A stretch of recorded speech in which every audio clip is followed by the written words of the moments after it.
வணக்கம். இன்றைய ஜீவா சினிமாவில் நம்ம பார்க்க போகிறது ஒரு ஜாலியான பாட்டு. உங்களுக்கே தெரியும் தக் லைஃபுடைய அந்த ஜிங்குச்சா ஜிங்கு ஜிங்குச்சா அப்படிங்கிற அந்த பாட்டு. கமலஹாசன், மணிரத்னம், ஏஆர் ரஹ்மான், சிலம்பரசன் ஒரு மாதிரி மிகப்பெரிய எதிர்பார்ப்பை ஏற்படுத்தியிருக்கக்கூடிய ஒரு நட்சத்திர பட்டாளம். அந்த வகையில் இந்த படம் எப்போ வரும்னு திரை ரசிகர்கள் அனைவரும் எதிர்பார்க்கக்கூடிய ஒரு ஆர்வத்தை இந்த படம் தூண்டியிருக்கு. அந்த வகையில் இந்த பாட்டை பார்க்கும்போது நமக்கு இது மணிரத்னம் படங்கிறதுனால எனக்கு இது பார்த்த உடனே இந்த அலைபாயுதே படத்தில் இதே மாதிரி ஒரு திருமண வீடு பாட்டு ஒன்று இருக்கும். அதுவும் நம்ம ஏஆர் ரஹ்மான் தான் இசையமைத்திருப்பார். இந்த யாரோ யாரோடி உன்னோடி புருஷன் அப்படின்னு ஒரு டான்ஸ் மாஸ்டர், ஒரு லேடி, ஒரு பொண்ணு வந்து பயங்கரமாக ஒரு கிராமத்து ஸ்டைலில் ஒரு கலந்து ஆடிக்கிட்டு இருப்பாங்க. ஷாலினி அப்பப்போ வந்து போயிட்டு இருப்பாங்க. மாதவன் யார் இந்த பொண்ணுன்னு அவங்க அப்பாட்டே போய் கிண்டலாக கேட்பார். 2000 வந்த படம். இந்த படத்தோட காட்சியெல்லாம் ரொம்ப ஒரு அன்னைக்கு இளைஞர்களுக்கு வந்து ரொம்ப ஒரு கேட்சிங்காக இருந்தது. வித்தியாசமான மேக்கிங்கில் ஒரு கல்யாண பாட்டு அப்படின்னு. கிட்டத்தட்ட 25 ஆண்டுகளுக்கு பிறகு மணிரத்னம் அதே மாதிரி ஒரு கல்யாண பாட்டை தந்திருக்காரோ அப்படின்னு எனக்கு மணிரத்னம் டச் இந்த பாட்டில் இருந்ததை நான் உணர்ந்தேன். அதே மாதிரி ஒரு கல்யாண பாட்டு. அந்த கல்யாண பாட்டில் ஒரு பெண்ணின் குரலாய், பெண்ணோட வாய்ஸ்னால் பெண்ணோட வாய்ஸ் இல்லை, அதாவது ஒரு விமன் பாயிண்ட் ஆஃப் வியூவில் இருந்து ஒரு புருஷன் எப்படி இருக்கணும், மாமனார் எப்படி இருக்கணும், இந்த புருஷன் வீடு புகுந்த வீடு, இந்த கான்செப்டை பற்றி ஒரு பெண் ஒரு பகடி பண்ணுற மாதிரி, கிண்டல் பண்ணுற மாதிரி, எதிர்பார்ப்புகளையும் கலந்து, அதே சமயம் பல்வேறு விஷயங்கள் இப்போ உடஞ்சி போயிடுச்சு அப்படிங்கிற ரொம்ப நார்மலைஸ் பண்ணி பாடுகிற மாதிரியான ஒரு டோனில் தான் இது வந்திருக்கு. அறம்பொருள் இன்பம் மூணையும் கலந்து உலையில போடுங்கிற மாதிரிலாம் வரிகள் வருது. இந்த யாகம், வேள்வி, ஒரு 4-5 ஐயர்களை வச்சு அந்த மாதிரியான சடங்குகளை முன்னிலைப்படுத்தாமல் குடும்பமாக டான்ஸ் ஆடுற மாதிரி காண்பித்திருப்பது, பொண்ணும் மாப்பிள்ளையும் ஆடுற மாதிரி காண்பிப்பது, அதில் பையன்கிட்ட பொண்ணு வம்புழுக்கிற மாதிரி காண்பிப்பது போன்ற இந்த மாதிரியான விஷயங்கள் ரொம்ப தேவையான ஒன்றா தான் இன்றைக்கும் இருக்குது. இன்றைக்கி ஒரு மேல் சாவனிஸ்ட் தாட்டு இருக்கிற இந்த காலகட்டத்தில் ஒரு பெண் தனக்கான விருப்பத்தை சொல்கிறது, ஆத்தா அப்போ சம்மதிக்கலைன்னா கல்யாணத்துக்கு அப்புறம் நாங்கள் என்ன பண்ணுவோம், நீங்கள் சம்மதிக்கலைன்னா என்ன நடந்திருக்கும் அப்படிங்கிற ஒரு செல்ல மிரட்டல் போன்ற பல்வேறு வரிகள், அந்த பாடல் வரிகளை கவனிச்சிங்கன்னா ரொம்ப நல்லா இருக்குது. கல்யாணத்து அன்னைக்கே அப்பாவை பற்றி, மாமனாரை பற்றி, புகுந்த வீடை பற்றி, மாப்பிள்ளையை எல்லாவற்றுக்கும் அந்த பொண்ணு ஒரு செல்ல மிரட்டல், ஒரு செல்லமாக ஒரு எச்சரிக்கை, ஒரு கொஞ்சல், எல்லாத்தையும் கலந்து அந்த பெண் வந்து ஜாலியாக பாடுறாங்க, என்னெல்லாம் நடக்கும் அப்படின்னு விஷயத்தை வந்து கொண்டு வர்றாங்க. இதில் நான் கவனித்த இன்னொரு விஷயம் ஏஆர் ரஹ்மானுடைய பெரிய ஸ்பெஷல் என்ன தெரியுமா, அந்த பாடலுடைய அந்த திணைக்குள்ளே போக வைப்பார். இளையராஜாவுக்கு அந்த ஸ்கில் வந்து ரொம்ப இயல்பாக இருக்கும். ஏஆர் ரஹ்மானுக்கு வந்து அதை நல்லா கவனித்து பார்த்தீங்கன்னா தான் தெரியும் அது என்ன மாதிரியான கான்செப்டுக்குள்ளே இருக்குது, என்ன பொழுதில் அது இருக்குது, என்ன கிளைமேட்டில் இருக்குது, என்ன இடத்துல இருக்குன்னு. அது வந்து ரொம்ப லெஜண்ட் இசையமைப்பாளர்களுக்கு தான் அந்த மாதிரி திறன் உண்டு. அது இளையராஜாவுக்கும் உண்டு, ஏஆர் ரஹ்மானுக்கும் உண்டு. இந்த கல்யாண வீடுங்கிற கான்செப்டை அந்த இசை, அந்த பாட்டு முடிகிற வரையும் நம்ம உணர்த்திக்கிட்டே இருக்கணும். நீங்கள் பாடல் வரி போட சொன்னீங்க, அதுக்கு நாங்கள் ஒரு மியூசிக் போடுறோங்கிறது ஓகே. அந்த மாதிரி இப்போ நிறைய போடுறாங்க. இப்போ இந்த அனிருத்லாம் பாருங்களேன், சும்மா மிரட்டலாக போடுங்க, ஹீரோயிசமாக போடுங்க, பில்டப்பு அப்படி இப்படின்னு அவங்க போட்டுருவாங்க. பகலா இரவா, என்ன மாதிரியான இடம், கும்பல், என்ன நிகழ்ச்சி, இதுக்கெல்லாம் இந்தையும் உள்வாங்கி அந்த இசை அந்த பாடல் முழுவதும் வரும்.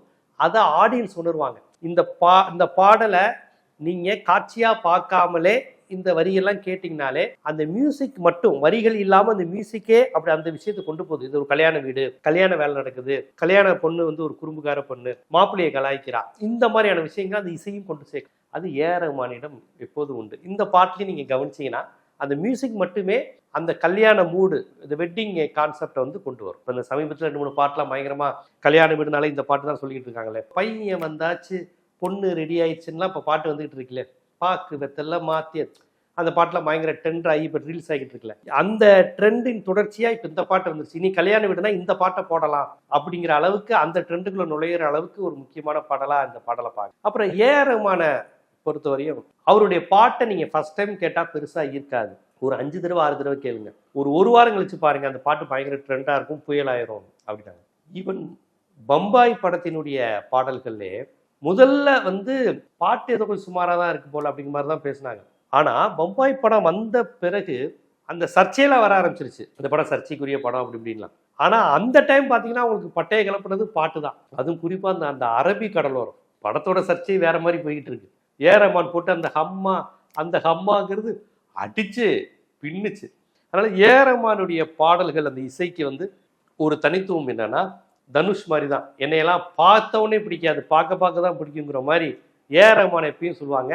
நீங்கள் கேளுங்க, கேட்டுக்கிட்டே இருங்க, கேட்க உங்களுக்கு பிடிச்சிடும், அதுக்கப்புறம் நீங்களாம் கேட்க ஆரம்பிச்சிருவீங்க. ஆனால் இந்த பாட்டை பொறுத்தவரையும் நான் ஏஆர் ரஹ்மான்கிட்ட பார்த்தது, வரிகள் வர்றதுக்கு முன்னாடியே ஏஆர் ரஹ்மான் வந்து தன்னுடைய ஆளுமையை வந்து தொடங்கிட்டாரு. நம்ம அதுக்குள்ளே போக ஆரம்பிச்சிடுறோம். இந்த பாட்டை நீங்கள் ஃபர்ஸ்ட் டைம் கேட்டிங்கனாலே ஃபுல்லாக ஒரு பாட்டை கேட்டு தான் வைப்பீங்கிற அளவுக்கு இருக்குமே. ஏஆர் ரஹ்மான் பாட்டு கேட்க தான் பிடிக்கும். இது ஃபர்ஸ்ட் டைமு கேட்குற மாதிரி எனக்கு பிடிச்ச மாதிரியான ஃபீலிங்கை நான் உணர்ந்தேன் பர்சனலாகவே. ஏன்னா இளையராஜா பாட்டு ஒரு தடவை கேட்டாலே பிடிச்சிடும், அதுக்கப்புறம் நீங்கள் சாகிற வரையும் அந்த பாட்டுலேருந்து மாறவே முடியாது.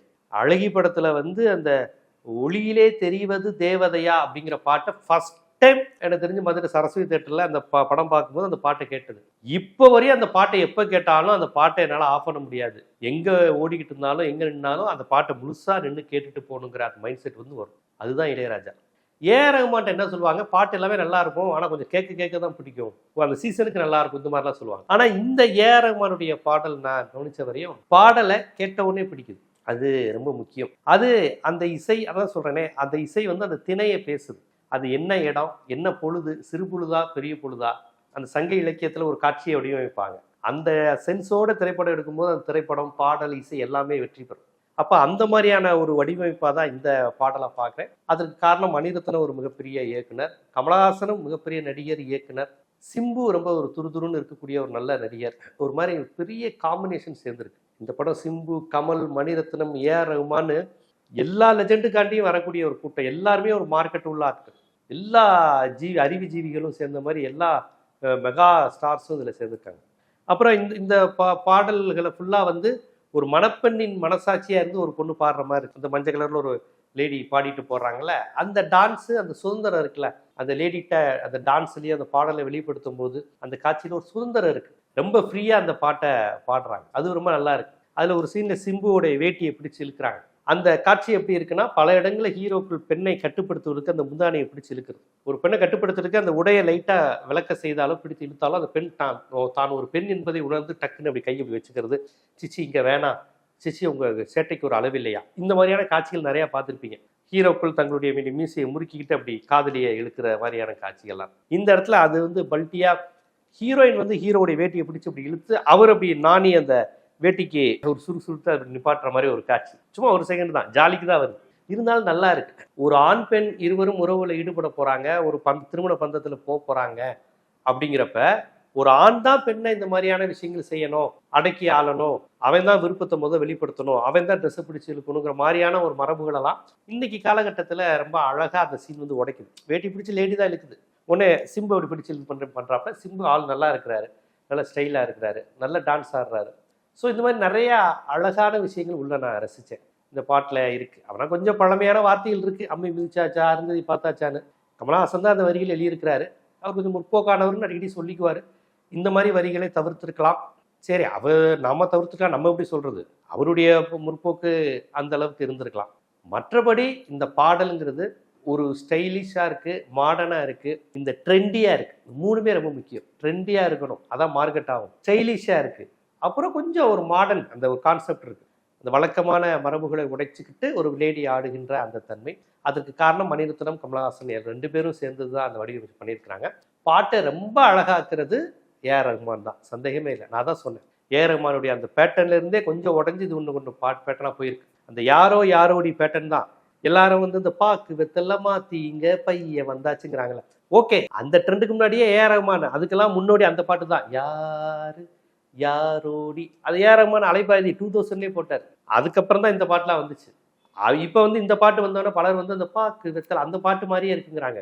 அந்த பாட்டு தான் ஏஆர் ரஹ்மானுடைய அந்த பாட்டு மாதிரி இருந்தது, யாரோடி. ஸோ 25 வருஷத்துக்கு முன்னாடியே இந்த ட்ரெண்டில் இதே மாதிரி பேட்டர்னில் ஏஆர் ரஹ்மான் பாட்டு போட்டார். அதே மணிரத்னத்துக்கு அதே பேட்டர்ன் தான் இங்கே எடுத்துருக்குறாங்க. இன்னும் கொஞ்சம் ஸ்டைலிஷாகவும் இன்னும் கொஞ்சம் ட்ரெண்டியாகவும் இருக்குது. கமலஹாசனும் வந்திருக்கிறார். அப்புறம் இந்த பாடல் காட்சியில் பார்க்கும்போது ரொம்ப பிடிச்சது, கடைசியில் கமல் ஒரு ஸ்டைலாக போடுறாரு. கமலுக்கு ஏஜ் ஆயிடுச்சு, ஆனால் இருந்தாலும் பாருங்க அவருடைய டான்ஸ். எனக்கு வந்து விக்ரம் கடைசியாக வந்த விக்ரமுடைய செகண்ட் பார்ட் ஒரு பழைய படம் எடுத்தாங்களே விக்ரம், அதுலேயே அந்த டான்ஸ் வந்து கிளப்பிடுவார். அது வந்து கமலஹாசன்ட்ட நம்ம எல்லாருமே ஆச்சரியப்படுற விஷயம். வயசாகி நடிக்கிறதே பெரிய விஷயம். டான்ஸும் அதே ஸ்பீடோட துள்ளலோட அந்த அவருக்குன்னு சில டான்ஸ் ஸ்டெப் இருக்குது, அதை வந்து அந்த விக்ரமில் போடுவார். இதுலயும் பாருங்க, இதுல வந்து அவர் ஆடணுங்கிற அவசியம் இல்லை. ஏன்னா கல்யாண பொண்ணு மாப்பிள்ளை சிம்பு இவங்கள பேஸ் பண்ணி தான் அந்த கான்செப்ட் அந்த வரிகள் எல்லாம் போயிட்டு இருக்கு. கடைசியாக ஒரு ஸ்டெப்பு கமலும் போடுறாரு. ஒரு அப்பா கேரக்டராக இருந்தாலும் அதுக்கு ஒரு ஸ்டெப்பு போடுறாரு. அது அழகா இருக்கு. ஸோ இதெல்லாம் இன்னும் ஸ்க்ரீனில் பார்க்கும்போது இன்னும் கொஞ்சம் ப்ராடாக நமக்கு தெரியும். இன்னும் கொஞ்சம் நிறையா சீன் தெரியும். ஏன்னா சீன் நிறையா நறுக்கு சுருக்குன்னு கட் பண்ணி தானே இப்போ காமிச்சிருப்பாங்க. அது முழுமையாக பார்க்கும்போது இன்னும் கொஞ்சம் நல்லா இருக்கும். ஸோ தக் லைஃப் படமே ஒரு பார்க்கணுங்கிற ஆர்வத்தை ஏற்படுத்தும் விதமாக இந்த முதல் பாடல் வந்திருக்கு. நல்லா இருக்கு, பார்ப்போம். நம்ம பெரிய பாய் சம்பவம்னு சொல்ற மாதிரி ரஹ்மான் வழக்கம் போல நல்ல சம்பவத்தை பண்ணியிருக்காரு. தொடர்ச்சியான பாடல்களும் நல்லா இருக்கும்னு நம்ம நம்புவோம். அதுக்கு ஒரு அத்தாட்சியாக தான் இந்த பாடல் நல்லா வந்திருக்கு. பார்ப்போம். தக் லைஃப் வந்து ஒரு சிறப்பான விருந்தா இருக்கும்னு நம்ம ஜீவா சினிமா நம்புது. இது போன்ற சினிமாவுக்கு பின்னால் உள்ள அரசியல், சினிமாவை பற்றிய பல்வேறு அழகியல் பார்வைகள், சமூக நுட்பமான புள்ளிகள்னு பல்வேறு கோணங்களை நீங்கள் தெரிஞ்சுக்கணும்னா நம்ம ஜீவா சினிமா சேனலை சப்ஸ்கிரைப் பண்ணுங்கள், ஆதரவு தாங்க. நன்றி.